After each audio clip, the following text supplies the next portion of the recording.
তো আজকে ইলাস্ট্রেশন শুরু করব বলেছিলাম রবীন্দ্রনাথ ঠাকুরের লেখা পুরাতন ভৃত্য কবিতার ভূতের মতো চেহারা যেমন নির্বোধ অতি ঘোর, যা কিছু হারায় গিন্নি বলেন কেষ্টা বেটাই চোর, এই দুটো লাইন দিয়ে আমি ইলাস্ট্রেশন করা স্টার্ট করলাম।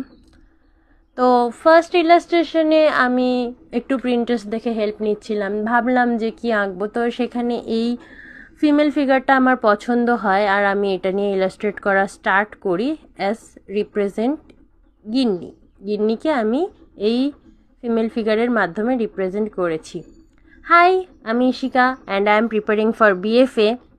তো তারপরে এটা ফিমেল ফিগার ড্রয়িং করার পরে আমার একটা মেল ফিগারের দরকার ছিল, যেটা আমি প্রিন্টারেস্টে খুঁজলাম এমন কেউ যে বাসন মাজছে বা কাপড় কাচ্ছে এরকম একটা ফিগার, বাট আমি পাইনি। তো আমি মেমোরি ড্রয়িং স্টার্ট করি এবং আমি তৎকালীন পরিস্থিতিতে যেভাবে মানুষ পুকুর পাড়ে বাসন মাজতো বা কাপড় কাচতো সেরকমই একটা থিম করেছি, যে পুকুর পাড়ে একটা ছেলে বাসন মাজছে এবং তার উপরে যে গিন্নি সে একেবারেই সন্তুষ্ট নয়, এরকম আঁকার চেষ্টা করেছি। তো আরও দুটো আমি ভেবেছি, আমি আরও ইলাস্ট্রেট করেছি আরও দুটো, বাট সেই দুটোকে এখানে দেখানোটা পসিবল হলো না, কারণ ভিডিওটা অনেকটা লং হয়ে যাবে, এমনিতে অনেকটা লং হয়ে গেছে।